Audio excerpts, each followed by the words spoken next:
இந்தியாவிலேயே ரொம்ப கொடூரமான ஜெயில் அலிப்பூர் ஜெயில். அந்த காலத்துல எல்லா ஜெயிலையும் முதுகுல அடிச்சாங்கன்னா ஒரு பிளாங்கெட்டை போத்திட்டு அடிப்பாங்களா, அலிப்பூர்ல மட்டும் அப்படியே அடிப்பான், நேரம் எலும்பு ஒடிஞ்சிடும்.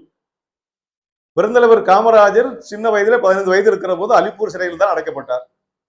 ஏறத்தாழ அவர் பல்வேறு ஜெயில்களிலே 3000 நாட்கள் 9 ஆண்டுகள்லாம் இருந்தார் என்று நம்ம படிப்போம். அலிப்புரம் சிறையிலே அவர் இருக்கிற போது காலையில உணவு வாங்குவார், மதிய உணவு வாங்குவார்கள். இப்ப காலையில உணவு வாங்கி விட்டு போகிற போது எல்லோரும் சேர்ந்து பேசி ஒரு முடிவு செய்தார்கள்.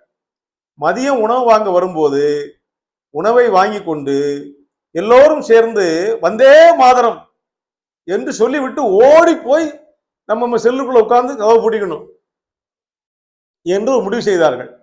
வந்தே மாதரம் என்றால் என் தாயை வணங்குகிறேன் என்று பொருள். அதை சொன்னால் வெள்ளக்காரனுக்கு அதை விட மிகப்பெரிய கோபம். மகாத்மா காந்திக்கு ஜெயன்னா கொன்றுவான், வந்தே மாதம்னா கொன்றுவான், ஜெய் ஹிந்துன்னா கொன்றுவான். இதை அடிப்பார்கள் என்று தெரியும். அவனுக்கு கோபத்தை மூட்டுவதற்காக உணவை வாங்கினார்கள். ஒருவர் உத்தரவிட்டார், எல்லோரும் ஒன்று சேர்ந்து வந்தே மாதரம் என்றார்கள். விரட்டி விரட்டி அடித்தார்கள். எல்லோரும் ஓடி சென்று அவரவர் இதுக்குள்ளே புகுந்து கொண்டார்கள், செல்லுக்குள்ளே புகுந்து கொண்டார்கள். பெருந்தலைவர் காமராஜ் இருக்கிறதுலே வளர்த்தியான ஆளு, பலசாலியான ஆளு. அவர் எங்க அசையவில்லை. வந்தே மாதரம் என்று உச்சரித்தவர் அந்த இடத்துல நின்று கொண்டார். எல்லோர் மீது உள்ள கோபத்தையும் அவர் மீது காட்டினார்கள். அடி வெளுத்து விட்டார்கள். அடி வாங்கி நிற்கிறார். அடி ஆத்திரம் தீர அடித்து விட்டு விலகி விட்டார்கள் காவலர்கள். எல்லோரும் ஜெயில் கதவை திறந்து கொண்டு, ஏண்டா ஓடித்தானே போகணும் முடிவு பண்ணோம், நீ ஏன் சொல்லிவிட்டு அங்கே நின்றாய், ஓடி வரவில்லை, உனக்கு ஓட முடியாதா என்று கேட்டார்கள்.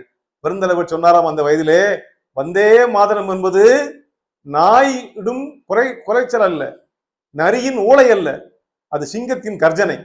என் தாயை வணங்குகிறேன் என்று சொன்ன நான் அடி வாங்க பயப்படக்கூடாது. என் தாயை வணங்குகிறேன் சொன்னால் அடி வாங்க தயாராக இருக்க வேண்டும். அது சிங்கத்தினுடைய கர்ஜனை. நான் கர்ஜித்தேன், என் தாயை வணங்குகிறேன், அடியை வாங்கி கொண்டேன், எனக்கு வலியெல்லாம் இல்லை, இனிக்கிறது என்று சொன்னார். அந்த தேசப்பற்றுதான் நம்மை அவரை மிகப்பெரிய தலைவராக, மாபெரும் தலைவராக, ஈடு இணையில்லாத தலைவராக பின்னாலே ஏற்றுக்கொள்வதற்கு அடிப்படையாக அமைந்தது இந்த மாபெரும் தேசப்பற்றுதான் பெரியவர்களே.